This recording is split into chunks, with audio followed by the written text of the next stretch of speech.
আমরা অনেক সময় বলে থাকি শুরুতে এবং শেষে। এই ধরনের কথাবার্তাগুলো আপনি কিভাবে ইংরেজিতে বলবেন, তার জন্যই আজকের আমাদের ভিডিওটা। তো আমরা যদি বলতে চাই যে কোনো কিছু শুরুতে, সেই ক্ষেত্রে আমরা বলবো এট দ্য বিগিনিং অফ বলার পরে যেটার শুরুতে সেটা ইংরেজি বসিয়ে দিবেন। ওকে, আপনি যদি বলতে চান যে বছরের শুরুতে, এট the beginning of the year.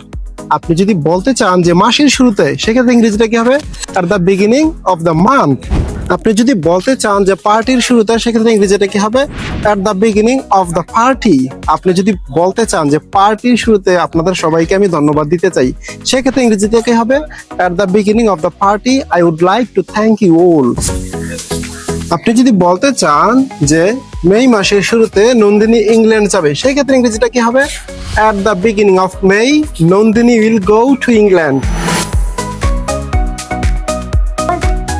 তারপর আমরা আপনাদেরকে শিখাবো আপনি কিভাবে বলবেন কোনো কিছুর শেষে। কোনো কিছুর শেষে ইংরেজিটা হচ্ছে এট দ্য এন্ড অফ, মানে হচ্ছে কোনো কিছুর শেষে।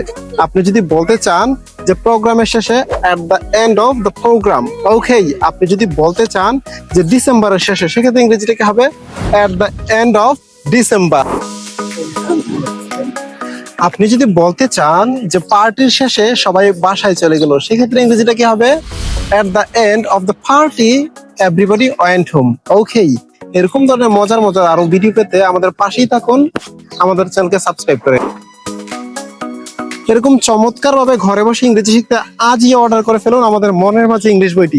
Order this book right now to learn more English. Okay, I will see you with a new video some other time. Till then, take care of yourself. Bye bye.